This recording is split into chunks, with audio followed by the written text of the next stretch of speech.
Il est dangereux de s'inquiéter de ce que pensent les autres, car nous sommes plus susceptibles de céder aux critiques.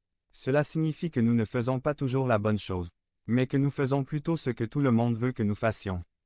Et ce que chacun veut faire est souvent contraire à ce que la vérité absolue de Dieu vous oblige à faire. Nous risquons également de passer à côté du meilleur de Dieu. Nous sommes tellement préoccupés par ce que les autres veulent que nous fassions que nous ne pouvons pas penser à ce que Dieu veut que nous fassions. L'apôtre Paul dit, « Si Dieu est pour nous, qui sera contre nous ?» Cela signifie que nous pouvons penser de cette façon. Dieu m'aime et je m'aime, et si vous ne m'aimez pas, alors vous avez un problème. Si Dieu m'aime, qui devrait s'en soucier si quelqu'un n'approuve pas ce que je fais? 1. Il y a un danger à écouter les gens. Je me fiche de ce que les gens disent de moi.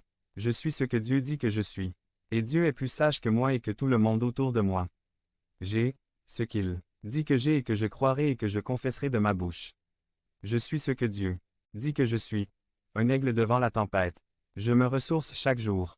Je suis plus qu'un gagnant avant ma naissance. Je suis une pierre vivante, un diamant vivant et choisi par Dieu avant la fondation du monde. Je suis béni, prédestiné par Dieu, avec un but dans ma vie. Il m'a dit qu'il serait avec moi tous les jours, jusqu'à la fin du monde, comme un géant puissant. Je suis créé à son image et à sa ressemblance, en pouvoir, en autorité et en seigneurie, face à toute circonstance ou adversité. Je le dis et je le confesse, de mes lèvres, et si Dieu le dit, je le crois. Je suis prospère, en bonne santé, sage et intelligent. J'ai la persévérance d'un lion, l'excellence de l'aigle, la force du buffle et l'image et la persévérance du rhinocéros. Rien ni personne ne peut m'arrêter. J'ai mon partenaire avec moi, Dieu, et pour lui rien n'est impossible. Il dirige ma vie. 2. Acceptez ce que Dieu dit de vous.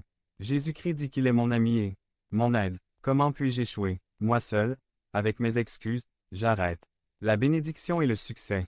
J'effacerai de mon vocabulaire des expressions telles que je ne peux pas, je n'ai pas, c'est fini, il n'y en a pas et ça coûte cher et je dirai oui, je peux, parce que je peux tout faire grâce au Christ qui me fortifie. Tous mes besoins sont couverts. Dieu a promis de m'aider et de ne jamais m'abandonner. Et je le crois et je le confesse.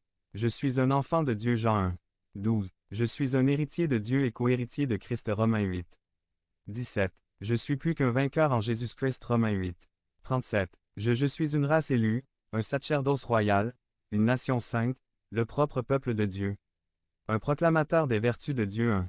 Pierre 2. 9. 432. Je suis la tête et non la queue Deutéronome 28. 13. Je suis sauvé par la foi en Christ Éphésiens 2.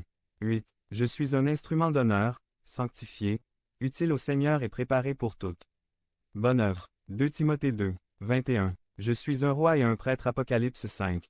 10. Je suis une pierre vivante 1 Pierre 2. 5. Je suis libérateur le Christ Galates 5.